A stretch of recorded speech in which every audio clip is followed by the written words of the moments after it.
Welcome everyone to Three Questions, and we're here today with Kate Daley. Welcome, Kate. Thank you so much for having me, Zach. Can you tell us a bit about your background? I finished a PhD in political science at York in 2017, and since then I've been working with community and our local municipalities on climate change, mostly on addressing the GHG emissions that are causing climate change.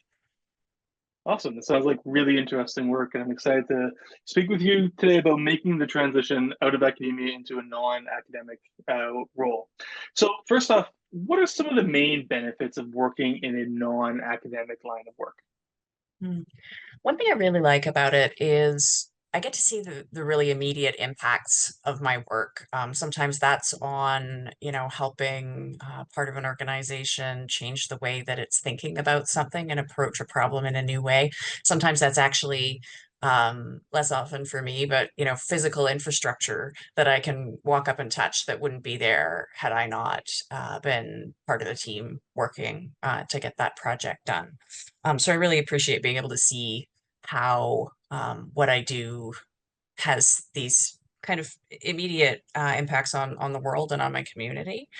I also enjoy that I don't have that publish or perish pressure that comes with academic life. I never enjoyed that part of being an academic. I didn't find it was a great fit for me. And so I really appreciate that I can um, kind of focus on things that have meaning to me and that have meaning to others with my work and not have to worry about the CV lines. It was also a good and flexible move with respect to some of the pressures of a time in my life when I wanted to have a child as well. And lots of people do that, certainly in academic careers, and I'm sure you can hear from others on that in terms of how they do it. But I appreciate that the rules and kind of expectations of the work world were a good fit for me on that. And then I also really like that I get to bring different sorts of insights um, to diverse people and problems in the organizations that I've been able to work with. So that's been something that has been really meaningful for me too, especially when they're the kinds of problems that I find really interesting and engaging. Awesome, thank you. And what was the transition like from the academic to the non-academic sector? Mm. I think I'd say that it wasn't as challenging as I worried it was going to be. And there are some reasons for that. One is that I was fortunate that people had suggested to me that I should think about this even before I started a PhD, and had been thinking about it throughout and kind of making connections with people, not just in side universities, but also in broader communities related to the things I was interested in. It was also easier because I really let my interests guide me. And I found I had a similar kind of epiphany with my dissertation, actually. I had started off working on a very different project than the one I ended up finishing. And I got about halfway through the program and went, I don't want to I don't want to write about this. What am I doing when I'm avoiding working on the dissertation that I hate? And that was how I found the dissertation project that I love. And it was also how I kind of wandered my way from looking at municipalities in my case and how they make decisions or change how they think about things and do things differently, and then follow that through a path where I could help them to do that as well. And I will say, I think it's really important to acknowledge that we all have different kind of buffers in our lives and different degrees of buffer. So I was very fortunate that I had a financial buffer at that juncture, and I also had a spouse who had a job.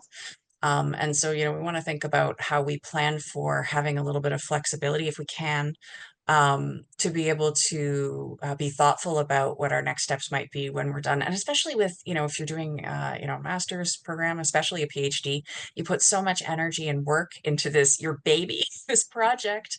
And then all of a sudden it's done and you need some time to recover from that and to, explore a little bit rather than, if you can, being in that I need to find money, I need a job. If you can make space to have a bit of time to be curious, I find that helps a lot. Fantastic.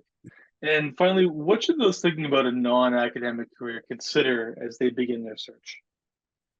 The number one thing I would say is do not sell yourself short, because I think there's often a lot of pressure, and we come to think in grad school often about ourselves in terms of our academic kind of value and worth.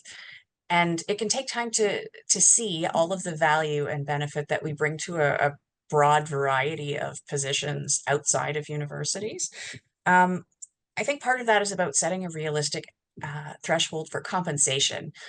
Sometimes when we're, in those tough transitions, it can really be tempting to look at, jobs that don't use our skills well, that are not really appropriately compensated for the type of, the level of professional that we are as mid-career professionals, often when we finish graduate degrees.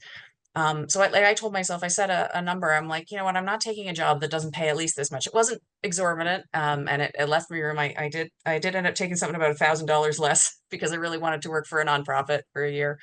Um, but especially, I think we tend to think of ourselves as students when we're graduate students, and really you are a professional with experience. You're a researcher, and you might be transitioning into different kinds of work coming out of that.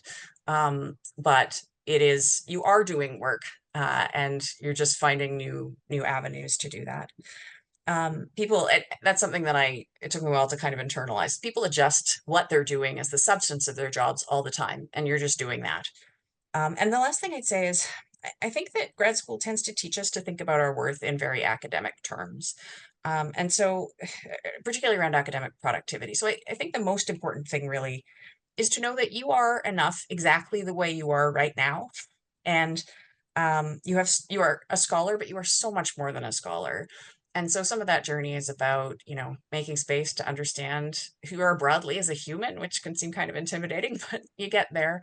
And also to help other people not only see where you might have different exciting fits, but also um, to give, you know, to get used to describing what you bring to different contexts, to people in different kinds of contexts. Wonderful. Thank you so much for that. I really appreciate it. Thanks for joining us today. My pleasure. Thank you, Zach.